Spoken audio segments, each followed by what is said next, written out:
We're in this second week of this series called Stretch It Out, where our goal is to learn to embrace the pain of a growing faith, right? Embrace the pain of a growing faith. So I have a little object lesson that's going to be very tactile for you today. Before this comes down and you get your little piece of what's happening, I need to be very clear. Don't do anything with it at this time. It's going to be really hard for some of you, but don't do anything with it at this time. All right, guys. Go ahead and pass that out. Make sure everybody gets one. I'm not even going to talk about it right now. Just don't do anything with it at this time. Okay?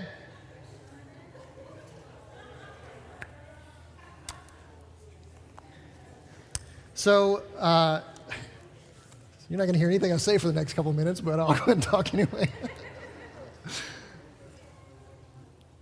So we introduced this passage from the book of James. James was the brother of Jesus, and he wrote this letter to the 12 tribes scattered among the nations, right? That's the Jewish Christians who were from Jerusalem and around Jerusalem who began to be persecuted for their faith. They were starting to kill Christians in Jerusalem. So all of these Christians left. They left their homes, they left their families, they left their jobs. And James is writing this letter to them, and this is what he says to these persecuted Christians. Dear brothers and sisters, when troubles of any kind come your way, consider it an opportunity for great joy. Remember last week we talked about shifting our perspective on pain so that we see it as an opportunity for joy.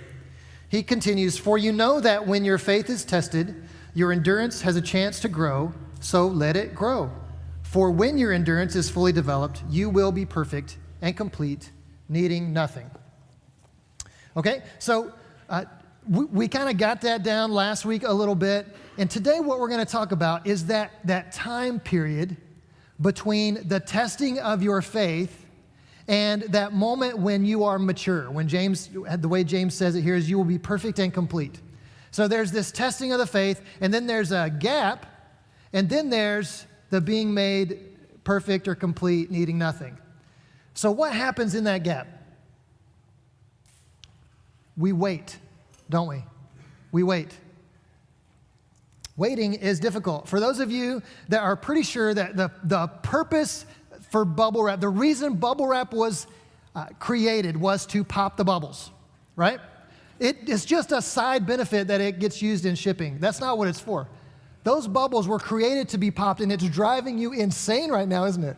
Some of you are like, what? Are we going to have to hold this all? Yes. Please don't pop it until I ask you. Trust me, it will be worth the wait. Just wait. Don't pop it yet. That waiting. Everybody's a comedian. All right. That waiting, that's the moment, that's that gap between being tested and being made complete. That's the moment. And we, as a society, are terrible at waiting, aren't we? Because we have a culture that has built in all of these things, these conveniences that are supposed to prevent waiting, right? How many of you are hooked on Amazon Prime next day shipping? Hooked on it. Oh, I can't, I ordered some shoes on eBay, and since we order some things from time to time from Amazon Prime, eBay tells me it's going to be 8 days for my shoes to come, and I'm thinking, what are we in the Middle Ages? What, am I a barbarian that I have to wait 8 days for my shoes to arrive from eBay? It felt like forever because we've built all these things into our world so that we don't have to wait, and we avoid waiting at all costs. You go to the BMV in Tipton, right? Because anywhere else, and you're going to be there all day. Well, now I just ruined Tipton. Sorry, Keith, but that's where you get, you look for the shortest line, or you don't even wait in line at the grocery store anymore, do you? How many of you order your groceries online, you drive up and pick them up, and they're there for you? You don't have to do any waiting. That's why we do these things. We feel like waiting is like a punishment. It's a form of oppression, and we avoid it if we can. And if we can't avoid it, there better be free Wi-Fi in that waiting room, right? Otherwise, we're just being completely ripped off. We distract ourselves, we get anxious, we get frustrated. But what if it's in this period of waiting that God does his best work in you? This faith that we want to grow. We acknowledge, I want a stronger faith. I need more faith. I need to wake up every morning more convinced that God is with me. I need to wake up every day more convinced that God loves me, that he is for me, more convinced that his promises are true, more convinced that his way is best. I need stronger faith. And what if the way to stronger faith is through waiting? What are you waiting for? This is what we're going to call your bubble wrap test. What is your current bubble wrap test? Are you waiting for a better job? Are you waiting for a promotion to come through? Are you waiting for the right man or the right woman to come along? Are you waiting for a diagnosis to come in, for a relationship to be restored? Are you waiting for an addiction to be overcome? Are you waiting for physical healing? Are you waiting for a loved one to turn to Jesus? What are you waiting for? What's your bubble wrap test right now? I just want to encourage you that I think even though waiting feels like punishment, it feels like being controlled, it feels like being oppressed, I think waiting is in fact silent and invisible growth. And I want to encourage you today to embrace waiting for the sake of what God is doing. Embrace waiting for the sake of what God is doing. So we're going to take a look at the life of a man from in the Old Testament who learned how to wait and learned how to wait patiently. We acknowledge that waiting isn't always a choice, but waiting patiently is. Waiting patiently is a choice. And this man named Joseph learned to wait patiently. His story starts in Genesis 35. I should have looked that up. 34, 36, 35. Yeah, just got docked in my pay for that one. So his story starts in Genesis in the 30s and goes to the end of the book. And I want you to follow along with me if you want to do that. But I'm going to tell you Joseph's story. We're going to start from when he was about 17 years old. Up to this point, Joseph was treated like the favorite son. He was his father's favorite son. In these times, these ancient times, the firstborn son was treated with greatest honor. The firstborn son got more benefits. The firstborn son was special. Joseph was the 11th son, but he was the firstborn of his father's favorite wife. You figure that out. That sounds like a healthy family. He was the firstborn son of his father's favorite wife, so Jacob treated him like his firstborn son, and Joseph grew up believing that he was special. And in fact, when he was 17, he had a couple of dreams. And these dreams were about him ruling over his family. And his 11 brothers, he had another younger brother, so he had 11 brothers, and his dream was these 11 brothers and even his father and mother were going to bow down and worship him, that he was going to have this position of authority over his brothers. This dream, Joseph believed, and there's evidence later on to support this, came from God. So Joseph gets this promise from God that one day you will rule over your brothers. And at 17, Joseph is thinking, I'm ready, right? That's how 17-year-old guys work. I'm ready. Like, there's no time like the present, God. I am ready to rule over my brothers. Let's make this happen now. So he tells them about these dreams. He says, guys, you're not going to believe what's going to happen. One day, you are going to bow down and worship me. Now, how do you think that went over with his brothers? Did that foster a lot of endearing, did they, a lot of noogies and stuff happening after that, wedgies and things? It went way beyond that. In fact, his brothers decided, let's just kill him.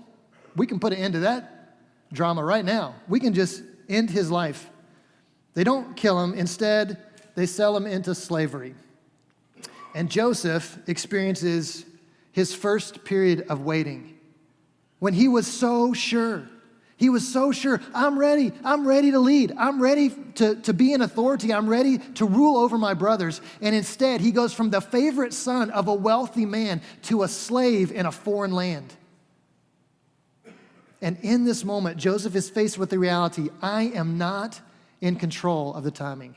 That's what waiting patiently has to admit. Waiting patiently admits, I am not in control of the timing. And this may be the most difficult aspect of waiting for us. God, I want to see my marriage restored now. God, I want to see my friend healed now. God, I want to see my brother come to Jesus now. I've been praying for him for 20 years. And every time I pray, I think, now. God, there's no time like the present. Let's make this happen now. I want to see my finances secured now. I want to see my job situation resolved now. If I were in control, God, I would just go ahead and do this now. I don't understand why we're waiting. But Joseph has to wait. He has to admit that he's not in control of the timing. He has to get to a place where he's able to say, I would rather God be in control than to get what I want most. I would rather God be in control than to get what I want most until I become the kind of person where what I want most is for God to be in control. Did you guys get that? Listen, this is really important. This can shift your perspective. Can you say, I would rather God be in control than to get what I want most until I become the kind of person who can say, what I want most is for God to be in control. This is the position that Joseph finds himself in. So he works as a slave. He learns some humility in this house of this man named Potiphar, who's high up in the Egyptian government. He's the captain of the guard. He's a powerful man. And we get this really interesting and I think amazing revelation that God is with Joseph. God is with Joseph. Genesis 39:2. Joseph goes into slavery in Potiphar's house, and it says the Lord was with Joseph, and he became a successful man, and he was in the house of his Egyptian master. It didn't feel like God was with him when he was sitting in the bottom of that pit, waiting to be sold into slavery. It didn't feel like God was with him when he moves into this house as a slave. It didn't feel like God was with him as he's in this foreign land and he's separated from his family. It didn't feel like God was with him, and yet it's so clear that God was with Joseph. So he rises to second in command in the house of Egypt, of Potiphar in Egypt. And I think what Joseph learned in this moment is that waiting teaches me that God is present even in my pain. What is it that you're waiting for? And while you're waiting, my guess is it may not feel like God is with you. It may feel like God is very far from you. It may feel like your prayers are bouncing off the ceiling. It may feel like God is busy somewhere else, and he's kind of turned his back on you for a while. Let me tell you something. That is not true. It's actually a lie from our enemy. Because God is with you while you wait. He is with you. He is absolutely with you. So he's with Joseph as he rises to second in command in the house of Potiphar, and he's got to start believing. He remembers these dreams from when he was 17, and he's like, okay, I'm second in command in the house of this powerful man in the land of Egypt, which is a powerful nation. Maybe now's the time when God is going to elevate me to this position of authority over my brothers, just like I dreamed about. But then Joseph gets falsely accused of attempted rape of his master's wife and sent to prison. Another setback, right? Another moment that causes Joseph to doubt the promise that God gave him, to doubt that God is with him, to doubt that God is going to bring something good. This is another opportunity to doubt that. He goes from being second in command in the home of a powerful man to being a prisoner, falsely accused of a crime.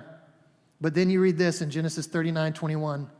But the Lord was with Joseph and showed him steadfast love and gave him favor in the sight of the keeper of the prison.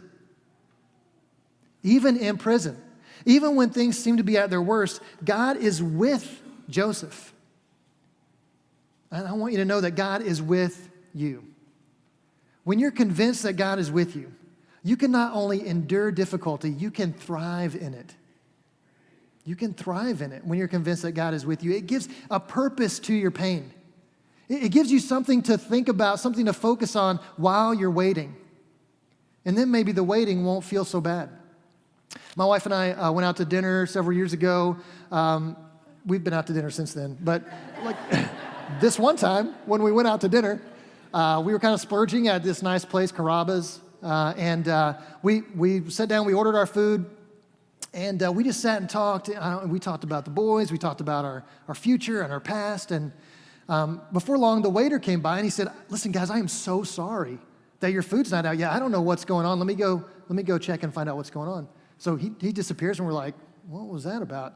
A few minutes later, the manager comes by and he says, "Guys, I can't believe that your food has taken so long to get out. This is terrible. Listen, it's on us tonight, including a dessert. You guys order whatever you want, and it's on us tonight." And we're like, "Sweet, but what are you talking?" For us, we looked at each other and we thought, how long have we been here? It didn't feel like very long to us, but apparently we sat there for a long time not realizing that our food hadn't come. And listen, that's not me, okay? That's not normal. But we were so engaged in our conversation and so enjoying talking to each other that the waiting we didn't even notice it. And I think this is what God wants to grow us up into, is the kind of people who can wait with such a confidence that God is with us.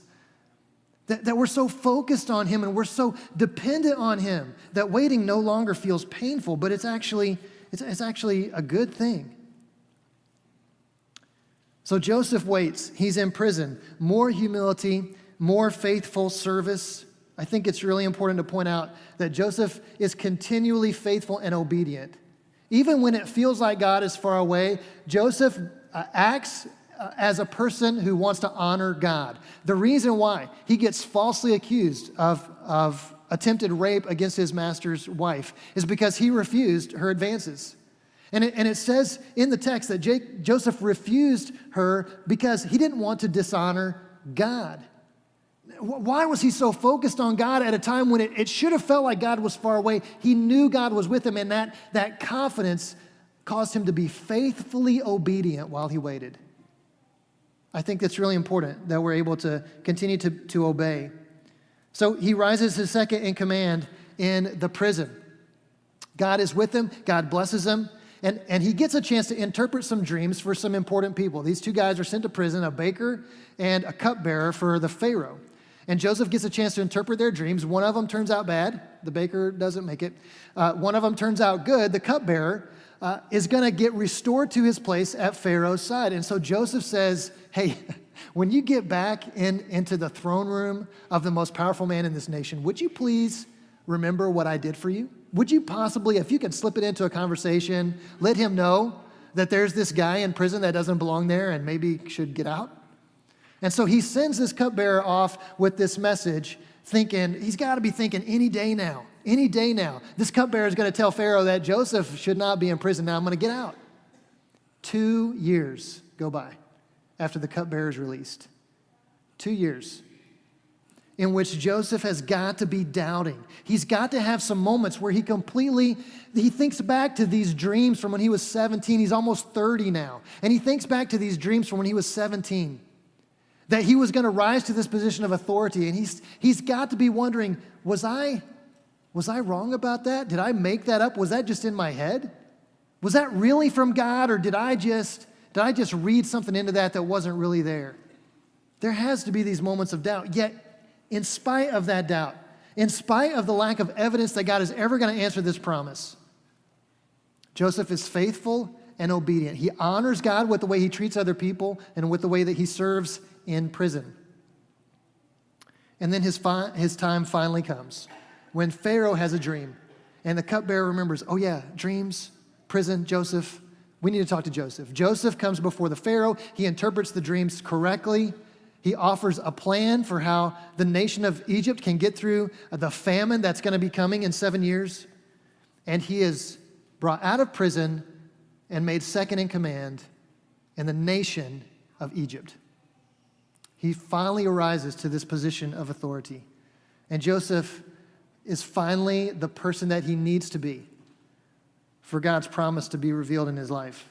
And that happened through the waiting. Waiting shapes me into the right person for what's next. This is the hope that I want you to hang on to today. If you're waiting for something and you've been waiting for a while and you've had your moments of doubt and you've had your moments where you felt like God is far away, maybe this waiting is shaping you into the right person for what's next. And so Joseph's brothers have to come to Egypt to buy grain during the famine. And he sees his brothers, these guys who wanted to kill him, but who actually sold him into slavery, into a foreign land, having no idea what his fate would be, whether he would live or die. And when he sees his brothers, he loves them, and he forgives them. He invites his whole family to move down to Egypt. And later on, when his father dies, his brothers come to him, and they say, okay, now that Dad's gone, we're pretty sure you were just being nice to us because Dad was still around. Now that Dad's gone, please don't kill us. And here's what Joseph has to say to them in Genesis 50:20. This is so powerful. As for you, you meant evil against me, but God meant it for good, to bring it about that many people should be kept alive as they are today. What you did to me seemed like a really bad thing at the time, but it was actually a good thing. Wouldn't it be amazing to look back on your moments of pain, to flip back through your period of waiting and say, I know this felt bad at the time and it seemed awful, but man, if that hadn't happened, then this awesome, amazing, good blessing from God would never have come. What the enemy means for evil, God can turn into something good. And this wasn't even good for Joseph. Joseph points out, this wasn't even about me. This was about all the people that are saved through Joseph's plan to get Egypt through the famine. All the people who didn't starve to death. Because God let Joseph go through this horrible time of slavery and imprisonment, of waiting, of being shaped and molded into the right person so that he could be a benefit to the people around him when the right time came. I know that it's easy to look at these stories from the Old Testament and think, man, those people were just on a different level. You know, Joseph, yeah, I mean, that's pretty amazing that he waited, but he's in the Bible, so isn't he like some super Christian kind of thing? Like, I don't know if I can really do that. Here's what I want you to know. There are real people all around you that are being faithful through waiting, and I want to share one of those stories with you over this video right now. So I think I had always wanted children, but I was busy with a career and with life, and so we really didn't start thinking about that until we'd been married 7 or 8 years. And within the first year, I realized that there was going to be problems, and so I met with a fertility doctor, and I was really surprised. I think they gave me about a 3% chance to be able to get pregnant, and even at that time, it always felt like God had given me this promise that I was going to carry a child. It was a difficult process. Over the next several years, it took about 4 years. Over the next several years, I went through 3 surgeries. We lived in Louisiana at the time, and I saw several fertility doctors in Louisiana, and they did not give me a lot of hope that things were going to happen. And so we started looking at other options and ended up deciding to do fertility treatment in New York. And so we would actually leave Louisiana and we would fly to New York and do in vitro in New York. And we did 3 cycles of in vitro. Right before the first cycle of in vitro, we got a call that it was a friend of a friend. We knew was pregnant, but we didn't know anything else besides that, just that she was young and she was pregnant. And she called and she said, would you be interested in adopting this child? I'm due in 3 weeks. And of course, we were just completely blown away. It was an unbelievable, answer to prayer, and an opportunity that not a lot of people have whenever you're looking at the fact that you may never have children. Even though I had this promise and I was holding on to it, at this point I had gone through so many tests and treatment and processes and had never even had the hope of becoming pregnant. So in February of 2012, Ryland was born, and it was it gave it was like a lot of balm to our souls. It helped It helped in really difficult times. It helped in a really, really difficult time. But even with that, I still had this promise from God that I felt as if I was going to carry a child. So he was born in February. We had just gone through the first failed in vitro process. We did another in vitro in July, and it was another failed in vitro. And my doctor in Louisiana, he told me, he said, you should stop trying. He said, this is not going to happen for you. You need to be content. You're very fortunate that you've been able to adopt a healthy baby, and you shouldn't move forward with anything else. And at this point, there were other people that loved for me and cared for me, but nobody else believed that I was going to carry a child. They just didn't believe that. And I had a lot of doubt myself because I couldn't get pregnant naturally. We had invested all this time and energy and emotional energy and all of our financial resources into the in vitro process, and it had not occurred, and it had not happened. And it's hard whenever your doctor tells you that. Abe, my husband, agreed to one last cycle of in vitro, and he said, how are you going to feel when it fails? And I said, it's not going to fail this time. And so we went to New York. We had a 1-year-old at that point, Ryland, and we went to New York in the end of March in 2013. And we did one last cycle of in vitro, and this was it. It really was it. I knew that it was it. The doctor knew that it was it. Abe knew that it was it. And so they put back 2 little embryos on Saturday. We flew back home on Sunday, and on Monday I started throwing up. And 4 days later I got my first positive pregnancy test. And Creed was born. He was born early. He was born 8 weeks early, but he was born in November of that year. And that was a hard promise to hold on to for 4 years whenever you've been told all the odds are against you and that it is not going to happen. Your doctor tells you, the people in your life tell you that it's not something that you should continue to hold on to. But I knew that God had promised that to me, and I knew that that was something that I could hold on to even when the very, very difficult times came. And there were a lot of difficult days, a lot of really, really hard days. And I'm very thankful for that. I'm very thankful for both of my children. I am very grateful for both of them, and I couldn't imagine life without them. So this is Ryland, and Ryland was born in February of 2012, and this is Creed, and he was born in November of 2013, and I am grateful every single day for my miracles. And that's what I believe that they are, and I have no doubt that these are both my babies that God promised me, and I love both of them very, very much.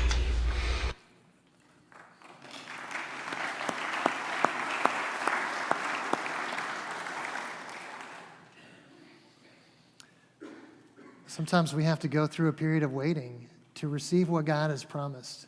I just want to encourage you today to embrace waiting for the sake of what God is doing, because something good is coming. Something good is always coming. God always provides. He always turns our pain into beauty. He always does that. And when he does, we should celebrate. So I hope you get a chance to talk to Abe and Marie maybe today or sometime when you see them, and ask her what the name Creed means. If you don't already know, you should ask her, because that's pretty cool. And celebrate with them what God has done in their lives. And we're going to celebrate. I want you to imagine, get your bubble wrap ready. Don't pop it yet. Some of you are so excited. I want you to think about the thing that you're waiting for. Think about the thing that you're waiting for. What are you waiting for God to do? Are you waiting for a relationship to be restored, an addiction to be overcome? Are you waiting for financial peace? What is it that you're waiting for? And I want you to imagine the moment when you're going to celebrate what God does at the end of your waiting. So get it ready. So the best thing to do as a group is we're going to just twist it, like ball it up and twist it. And on the count of 3, we're going to do that. Don't do it yet. Oh, gosh. You're so excited. Is everybody ready? 1, 2, 3.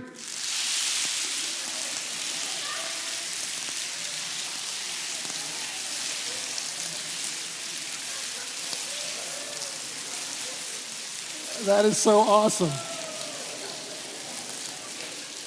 It sounds like the world's biggest bowl of Rice Krispies.